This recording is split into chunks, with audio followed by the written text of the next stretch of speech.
कि हेलेन को तो सभी जानते हैं, उस पर फिल्म भी बन चुकी है,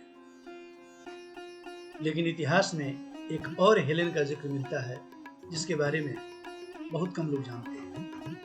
यह हेलेन थी सिकंदर के सेनापति निकेटर सेल्यूकस की बेटी। इसकी बेटी हेलेन इतनी खूबसूरत थी कि देखने वाले देखते ही रह जाते थे। लिखने वाले लिखते हैं कि यूनानी युवक ही नहीं, सेनापति भी उसकी एक झलक देखने के लिए उसके महल के आसपास मंडराते रहते थे, लेकिन हेलेन को कोई जंचता नहीं था।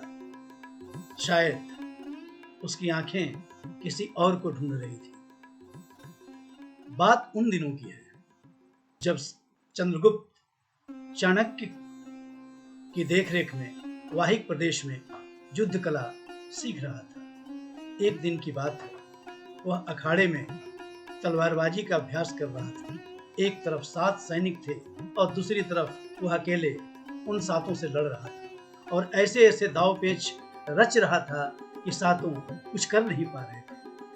अपना वार खाली देख 7 खिंच उठे। अब वे चंद्रगुप्त पर वास्तव में वार करने लगे। थोड़ी देर तो चंद्रगुप्त उनके वार को झेलता रहा, बचाता रहा, काटता रहा, लेकिन चंद्रगुप्त जैसे योद्धा के लिए समझना कठिन नहीं था कि अब ये अभ्यास नहीं कर रहे हैं, ये मेरे ऊपर वास्तव में वार कर रहे हैं। ऐसे में चंद्रगुप्त ने एक ऐसा पैंतरा चला कि 7 के हाथों से तलवारें छूटकर गिर गई और वे 7 निहत्थे खड़े हो गए। चंद्रगुप्त ने कहा कि मैं चाहूं तो अभी मैं 7 का कत्ल कर सकता हूं, लेकिन मेरे तलवार का आब इतना मगरूर नहीं कि किसी निहत्थे पर मैं तलवार चलाऊं। मेरे तलवार सिर्फ और सिर्फ कमजोर की रक्षा के लिए उठती है। अगर तुम मुझसे युद्ध करना चाहते हो तो कोई बात नहीं, लेकिन अभ्यास के बहाने मेरे ऊपर वार तो न करो। अगर तुम अपनी तलवार को इज्जत बख्शना चाहते हो तो अपने लिए भी वही जिम्मेदारी मुकर्रर करो जो मैंने अपने तलवार के लिए की है। वो 7 युवक सर झुकाकर खड़े रहे। इसके बाद वह अखाड़े से बाहर निकला और अपने घोड़े पर सवार होकर चला गया। उसकी तलवारबाजी उस समय वहां खड़े बहुत से लोग देख रहे थे। जब वह चलने लगा तो वाह वाह लोग करने लगे और तालियां बजने लगी। लोग भी सोच रहे थे कि क्या युवक है और कैसी तलवारबाजी करता है। इन्हीं लोगों में एक लड़की भी चंद्रगुप्त को तलवारबाजी करते हुए देख रही थी।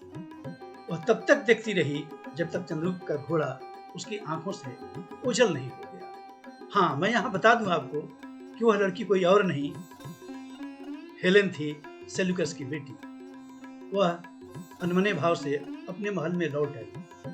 अपने महल में तो वह लौट आई, लेकिन वह अपना दिल वहीं छोड़ आई चंद्रगुप्त के साथ। अब उसका किसी काम में मन नहीं लगता था।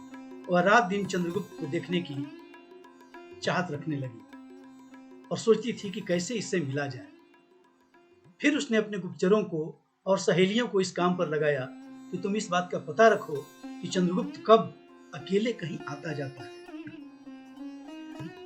मिलना तो संभव नहीं था, चाहे जितना भी प्यार मन में उमड़े, क्योंकि वह एक सुल्तान की बेटी थी और उसके साथ हमेशा नौकर चाकर और सिपाहियों की फौज हुआ करती थी। फिर भी वह उसे देखने का बहाना ढूंढ लेती थी और जो चंद्रगुप्त को वह देर तक दूर तक पीछा करती थी, देखने के लिए सिर्फ। हाँ, इस बात का इल्हाम चंद्रगुप्त को नहीं था कि कोई उसे देख रहा है।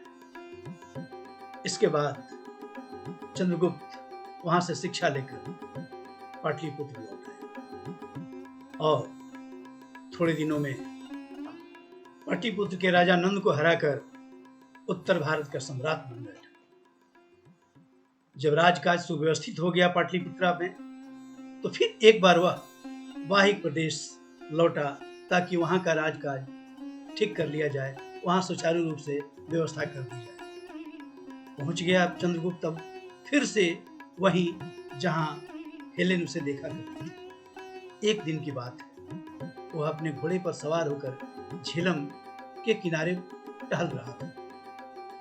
जब वह झीलम के एकदम किनारे पहुंचा तो उसने देखा कि कई लड़कियां वहां बैठी हुई हैं और उन लड़कियों के बीच में एक और लड़की बैठी हुई है। घोड़े से उतरकर वह दबे पांव आगे बढ़ा। जब हेलेन का चेहरा उसके सामने आया तो उसे ऐसा लगा जैसे अंधेरी रात में चांदनी छिटक आई। वो मुग्ध होकर उसे देखने लगा। थोड़ी देर के बाद वह लौट आया। लौट तो आया, लेकिन इसका भी वही हाल था जो कुछ दिनों पहले हेलेन का था। अब चंद्रगुप्त भी पता करने में जुट गया कि यह लड़की कौन है। उसे मिलने की चाहत उसके मन में बढ़ती जा रही थी। सवाल था कि चंद्रगुप्त अपनी बात, मन की बात कहे किससे। उसने अपने मित्र से अपने दिल की बात बताई। चंद्रगुप्त ने कहा कि हाँ, मैं नाम तो नहीं जानता, मैं यह भी नहीं जानता कि वह कौन है, कहाँ से आई है, किसकी बेटी है, पर मैं रूप का वर्णन कर सकता हूँ। और इसके बाद वह रूप का वर्णन करने लगा। दोस्त ने विश्वास के साथ कहा, सम्राट, आप निश्चिंत रहें, आपकी मुलाकात में करा दूंगा। मैं जान गया कि वह कौन है। बहरहाल आप एक प्रेम पत्र लिखिए, मैं उसे वहां तक पहुंचा दूंगा। आप लिखिए यहाँ बैठकर, मैं थोड़ी देर में घूम के आता हूँ। उसने बस इतना ही लिखा कि जब से मैंने तुम्हें देखा है, लगता है कि अगर दोबारा नहीं देखा, दोबारा नहीं मिला तुमसे, तो मैं मर जाऊंगा। मेरी जिंदगी का कोई अर्थ नहीं अगर तुम नहीं हो। इसके बाद भी वह लिखता रहा। लिख के उसने पत्र रख दिया। इसके बाद उसका मित्र वहां पहुंचा। उसके हाथ में एक कबूतरी थी। लगी, कबूतरी तुम्हारे यहाँ, क्या मतलब? उसके दोस्त ने बताया, यह कोई साधारण कबूतरी नहीं है, यह गुप्तचरी के काम में माहिर है। शायद आपको जानकर आश्चर्य होगा कि पिछले 3 साल से आपके और आपके साम्राज्य की सेवा में काम कर रही है। और जान लीजिए, आज तक इसने एक भी गलती नहीं की है। आप पत्र दीजिए, मेरी कबूतरी। और हाँ, मैंने ये तो बताया नहीं, इसका नाम रानी है, और सचमुच में यह रानी है। यह आपका काम कर देगी। इसके बाद दोस्त पत्र और कबूतरी को लेकर चला गया। इधर हेलेन अपने महल में अन्यमनस्क भाव से टहल रही थी। अचानक उसने देखा कि एक कबूतरी आई, उसके बरामदे में आके बैठ गई। पहले तो उसने ध्यान नहीं दिया, लेकिन वह कबूतरी धीरे धीरे जब उसके पास आई तो उसने देखा कि उसके गले में कुछ लटक रहा है। और हेलेन ने जब उसे लेने के लिए अपना हाथ बढ़ाया तो कबूतरी सिमट कर उसके बिल्कुल पास आ गई। हेलेन ने उस पत्र को खोला और पढ़ने लगी। वह पढ़ती जाती थी और रोती जाती थी। खुशी के उसके आंसू थम नहीं रहे थे। इसके बाद वह आंखें मूंद कर चंद्रगुप्त के ख्यालों में खो गई। जब बहुत देर तक ऐसा हुआ तो कबूतरी रानी इधर शोर मचाने लगी और वह यह बताना चाह रही थी कि मुझे पहले ही देर हो चुकी है, अब मुझे जाना चाहिए। और उसने अपनी गर्दन के जुम्बिश से यह भी बताया कि इसका जवाब भी लिख के दीजिए, मुझे जल्दी ले जाना है। हेलेन ने जल्दी से कागज और कलम निकाली और लिखने लगी। उसने लिखा, अब मैं आपके बिना रह नहीं सकती, आप आइए और मुझे ले जाइए। पत्र पाकर चंद्रगुप्त निहाल हो गया।